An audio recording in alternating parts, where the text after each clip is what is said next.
Okay, so before I break down what's in this box, What's in the box? I just want to go over a few basic principles about suture material. So suture can be divided into two basic categories: monofilament and braided. Monofilament meaning single strand, and braided meaning multiple strands like a rope. These can be either absorbable or non-absorbable. And then we need to consider the needles that can come attached to these sutures. We have cutting or tapered. And then finally, one basic knowledge about the suture material is the size of the suture itself. This can be categorized in aught, meaning 0, and then 2, 3, 4, 5, so far and so on. The larger the number, the smaller the suture. Okay, so let's break down what's actually in this box. In this box here, we have two kinds each of either monofilament and braided suture. We have the polypropylene, the nylon, the polyester, and the silk. Now let's get inside this box and go over each individual one, some of the pros and cons. Starting with the monofilaments, we have the polypropylene and the nylon. Identifying that they're both non-absorbable. They have a reverse cutting needle, indicated by the triangle. And starting with the polypropylene, this is a very high tensile strength, low tissue reactivity, high infection resistance, low coefficient to friction, and this is going to be for both of them, and that's due to the monofilament, high plasticity, and some of the cons would be poor knot security, low elasticity, and expensive.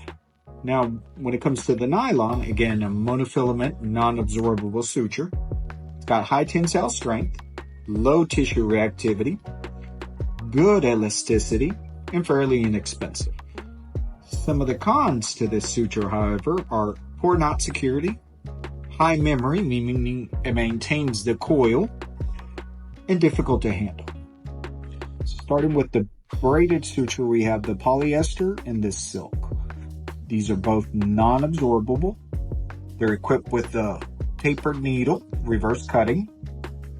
Specifically speaking of the polyester, some of the pros: this is high tensile strength, low tissue reactivity, good knot security, and easy to handle. This is often used in tendons and ligaments.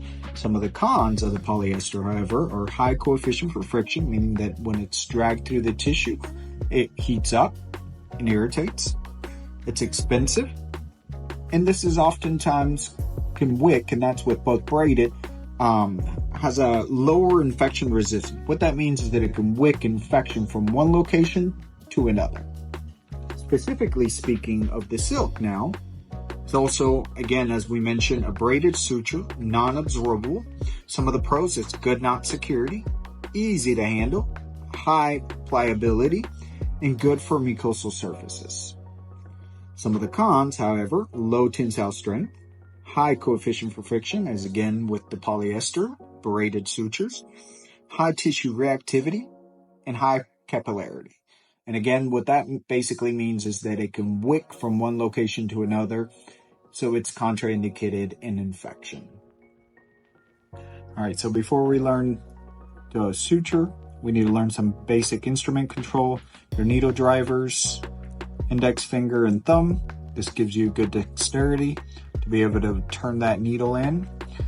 Your thumb forceps, just kind of pinching the regular Addison Brown, not the rat tooth. And this is basically like your fork and knife. All right, let's get started. So I recommend, when starting off, place the pad in front of you.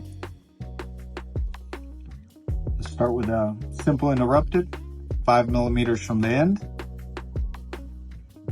Drive that needle through. Assist yourself with the thumb forceps. Pull to leave yourself a small tag. Place your needle driver in the center. 1, 2. That's a surgeon's knot. We want to pull nice and tight to opposition the tissue. 1, 2, 3, and 4 throws. You want to leave your knot on the side, not over the incision. That is simple interrupted. Starting with a crochet, it's similar. 1 through, pull all the way through the tissue, leave yourself a little tag. Now we're going to go again on the same side, about 5 millimeters away from each other. Assist yourself with the thumb forceps.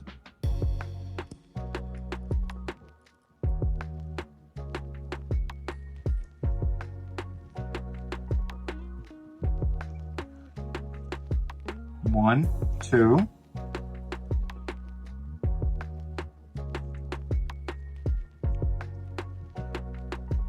One, 2,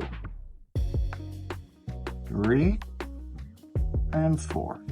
That's your crochet. For a simple continuous pattern, we'll start again 5 millimeters from the end, in this case from our previous crochet pattern.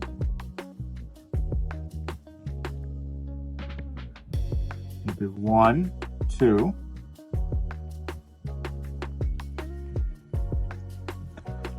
1, 2, 3, and 4. Got that little bit of extra. The difference would be now we continue.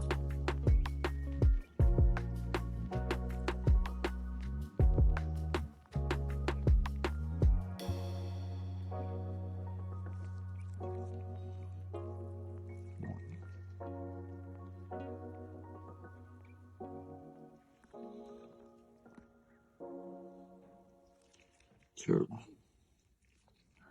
we'll just put a couple of ones just to see exactly how that continuous pattern goes.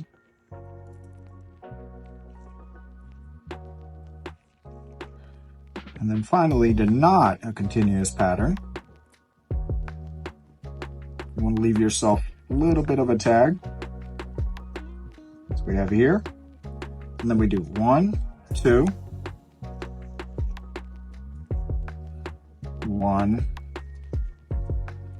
2, 3, 4. That is a continuous pattern.